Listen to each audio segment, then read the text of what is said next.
Hi everyone, അസ്സലാമു അലൈക്കും, welcome back again. ഇന്ന് നമുക്ക് ബ്രേക്ക്ഫാസ്റ്റിനും ഡിന്നറിനും ഒരുപോലെ റെഡിയാക്കി എടുക്കാൻ പറ്റുന്ന കുൽച്ചയുടെ റെസിപ്പി നോക്കാം. ഇത് വെറുതെ കഴിക്കാൻ തന്നെ നല്ല ടേസ്റ്റാണ് കേട്ടോ. സാധാരണ നമുക്കിത് റെസ്റ്റോറൻറ്റിലൊക്കെ പോയി കഴിക്കുമ്പോൾ തന്തൂർ സ്റ്റൈലാണ് കിട്ടാറുള്ളത്. എന്നാൽ ഞാനിന്നിവിടെ കാണിക്കാൻ പോകുന്നത് ഓയിലിൽ ഫ്രൈ ചെയ്തെടുക്കുന്ന കുൽച്ചയുടെ റെസിപ്പിയാണ്. അപ്പോൾ ഇതെങ്ങനെയാണ് തയ്യാറാക്കുന്നതെന്ന് നോക്കാം. അപ്പോൾ അതിനായിട്ട് ഞാനിവിടെ 2.5 കപ്പ് മൈദയാണ് എടുക്കുന്നത്. അപ്പോൾ 2 കപ്പ് മൈദയെ ക്യാമറയിൽ കാണുന്നുള്ളൂ കേട്ടോ. 1/2 കപ്പ് മൈദ കൂടെ ഞാനിതിലേക്ക് ചേർത്തിട്ടുണ്ടായിരുന്നത്. അപ്പോൾ 2.5 കപ്പ് മൈദയാണ് എടുത്തിട്ടുള്ളത്. പിന്നെ ഒരു 1.5 ടേബിൾ സ്പൂൺ പഞ്ചസാരയും 1 ടീസ്പൂൺ ഉപ്പുമാണ് എടുത്തിട്ടുള്ളത്. വൈറ്റ് പാത്രത്തിലായത് കാരണം ഉപ്പ് ക്ലിയറായിട്ട് കാണുന്നില്ല കേട്ടോ. അപ്പോൾ 1.5 ടേബിൾ സ്പൂൺ പഞ്ചസാരയും 1 ടീസ്പൂൺ ഉപ്പും കൂടെ ചേർത്ത് കൊടുത്തിട്ടുണ്ട്. ഇനി 1 ടീസ്പൂൺ കുമിച്ച് തന്നെ ഈസ്റ്റ് എടുത്തിട്ടുണ്ട്. നല്ലതരം ഈസ്റ്റ് തന്നെ എടുക്കുക, എപ്പോഴും പറയുന്ന പോലെ തന്നെ. ഇനി 1 ടീസ്പൂൺ ചെറിയ ജീരകം, 1/2 ടീസ്പൂൺ ക്രഷ്ഡ് പെപ്പർ, പിന്നെ 1 ടീസ്പൂൺ കസൂരി മേത്തി.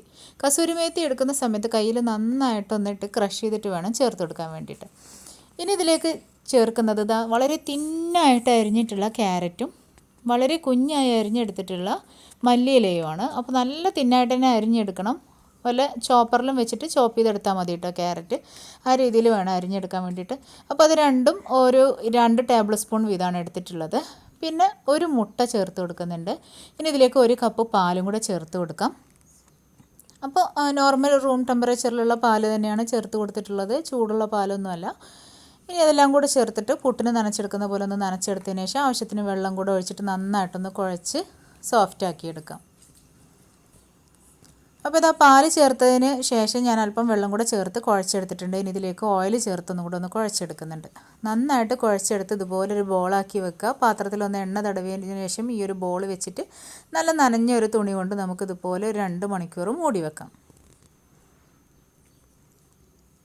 അപ്പോൾ അതാ 2 മണിക്കൂറിന് ശേഷം നമ്മുടെ മാവ് നന്നായിട്ട് പൊങ്ങി വന്നിട്ടുണ്ട്. നല്ല സോഫ്റ്റായിട്ട് കിട്ടിയിട്ടുണ്ട്. ഈ ഒരു മാവ് കാണാൻ തന്നെ നല്ല ഭംഗിയാണ് കേട്ടോ. കാരണം ക്യാരറ്റും ആ ഒരു മല്ലിയിലയും കസൂരി മേത്തിയും ഒക്കെ കൂടെ വരുമ്പോൾ നല്ല കളർഫുള്ളായിരിക്കും. ഇപ്പോൾ അതാ ഞാൻ ബോളെല്ലാം റെഡിയാക്കി എടുത്തിട്ടുണ്ട്. അപ്പോൾ ചില ബോളൊക്കെ ഞാൻ വലുതും ചിലതൊക്കെ ചെറുതും ആക്കിയിട്ടാണ് ചെയ്തെടുത്തിട്ടുള്ളത്. വലുത് എന്തെന്ന് വെച്ച് കഴിഞ്ഞാൽ വട്ടത്തിൽ പരത്തിയിട്ട് അത് കട്ട് ചെയ്തിട്ടാണ് പൊരിച്ചെടുക്കുന്നത്. ചെറിയ ബോൾ നമ്മൾ നീളത്തിൽ പരത്തിയിട്ടാണ് ഒരു ഓവൽ ഷേപ്പിൽ പരത്തിയിട്ടാണ് നമ്മൾ ഫ്രൈ ചെയ്തെടുക്കുന്നത്. അപ്പോൾ അല്പം മൈദ തൂവി ഞാനിതൊന്ന് പരത്തിയെടുക്കുന്നുണ്ട്. അപ്പോൾ ഇത് ഞാനൊന്ന് ഓവൽ ഷേപ്പിലാണ് പരത്തിയെടുക്കുന്നത്. നിങ്ങൾക്ക് ഇഷ്ടമുള്ള ഷേപ്പിൽ ഇത് പരത്തി ഫ്രൈ ചെയ്തെടുക്കാം കേട്ടോ. ഓവൽ ഷേപ്പിൽ വേണമെങ്കിൽ അങ്ങനെ ചെയ്യാം. ഇല്ലെന്നുണ്ടെങ്കിൽ റൗണ്ട് ഷേപ്പിൽ പരത്തിയതിന് ശേഷം ഒന്ന് നടുകിലൂടെ കട്ട് ചെയ്ത് കൊടുത്തിട്ട് അങ്ങനെയും ഫ്രൈ ചെയ്തെടുക്കാം. അപ്പോൾ ഇതുപോലെ ഓവൽ ഷേപ്പിൽ പരത്തി എടുത്തിട്ടുണ്ട്. ഇനി ഞാനൊന്ന് റൗണ്ട് ഷേപ്പിലൊന്ന് പരത്തിയെടുക്കുന്നുണ്ട്. അപ്പോൾ ഇതാണ്, ഇത്രയും തിന്നാണ് വേണ്ടത്. ഒരുപാട് തിന്നായി പോകരുത്, എന്നാൽ ഒരുപാട് കട്ടിയിലും ആയി പോകരുത്. അപ്പോൾ ഇത് ഞാൻ നടുവിലൂടെ കട്ട് ചെയ്തെടുക്കുന്നുണ്ട്. ഇനി നമുക്കിത് ഫ്രൈ ചെയ്തെടുക്കാനുള്ള ഓയിൽ ഞാൻ ഈ ഒരു സമയം കൊണ്ട് ചൂടാവാനായിട്ട് വെച്ചിട്ടുണ്ട് കേട്ടോ. അങ്ങനെ ഹാഫ് മൂണായിട്ട് ഫ്രൈ ചെയ്തെടുക്കുമ്പോഴും കാണാൻ നല്ല ഭംഗിയാണ് കേട്ടോ. അപ്പോൾ ചൂടായിട്ടുള്ള ഓയിലിലേക്ക് നമുക്ക് ഈ ആദ്യം തന്നെ ഓവൽ ഷേപ്പിൽ പരത്തിയെടുത്തത് നമുക്കൊന്ന് ഇട്ട് കൊടുക്കാം. അപ്പോൾ അത് ആദ്യം ഒന്നിങ്ങനെ മുങ്ങിക്കടന്ന് പിന്നെ ആ സാവകാശമാണൊന്ന് പൊങ്ങി വരിക കേട്ടോ. അപ്പോൾ ഇങ്ങനെ ബബിൾ വന്ന് തുടങ്ങും. ആ സമയത്ത് നമ്മൾ ഈ ഒരു കുൽച്ചേനെ പിടിച്ചിട്ട് ഒന്നിങ്ങനെ ഓയിലിൽ പ്രസ് ചെയ്ത് കൊടുക്കുക. അതുപോലെ തന്നെ ചൂടുള്ള ഓയിൽ ഇതിൻ്റെ മുകളിലേക്ക് ഇങ്ങനെ ഒഴിച്ചു കൊടുക്കുക. അങ്ങനെ ആകുമ്പോൾ ഇതിങ്ങനെ നന്നായിട്ട് പൊങ്ങി വരും.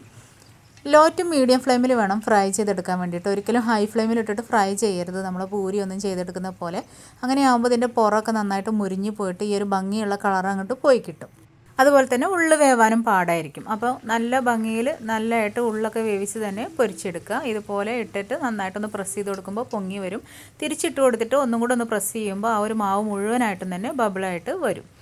അപ്പോൾ ഈ രീതിയിൽ ഫ്രൈ ചെയ്തെടുക്കുക. അതുപോലെ തന്നെ നമ്മൾ വളരെ തിന്നായിട്ട് അരിഞ്ഞിട്ടുള്ള ക്യാരറ്റും മല്ലിയിലൊക്കെ ചേർത്ത് കൊടുത്താൽ മാത്രമേ നമുക്ക് നല്ലതായിട്ട് പൊങ്ങി കിട്ടുള്ളൂ കേട്ടോ. ഇല്ലെന്നുണ്ടെങ്കിൽ അതിങ്ങനെ കുഞ്ഞു ബബിളായിട്ട് മാത്രമേ നിൽക്കുകയുള്ളൂ. അപ്പോൾ അത് ഹാഫ് മൂണായിട്ട് നമ്മൾ കട്ട് ചെയ്തെടുത്തിട്ടുള്ള കുൽച്ചയും ഫ്രൈ ചെയ്തെടുത്തിട്ടുണ്ട്.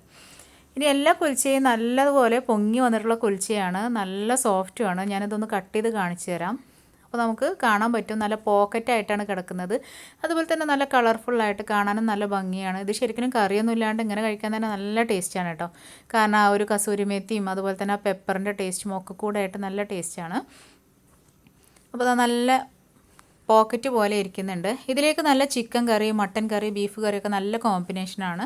ഞാനിതിലേക്ക് റെഡിയാക്കി എടുത്തിട്ടുള്ളത് പാലക് ചിക്കനാണ്. അപ്പോൾ പാലക് ചിക്കൻ്റെ റെസിപ്പി ഇൻഷാ അല്ലാഹ് ഞാൻ നാളെ അപ്ലോഡ് ചെയ്യാം. അപ്പോൾ ഈ റെസിപ്പി നിങ്ങൾക്ക് ഇഷ്ടമായെന്നുണ്ടെങ്കിൽ ലൈക്ക് ചെയ്യാൻ മറക്കരുത്.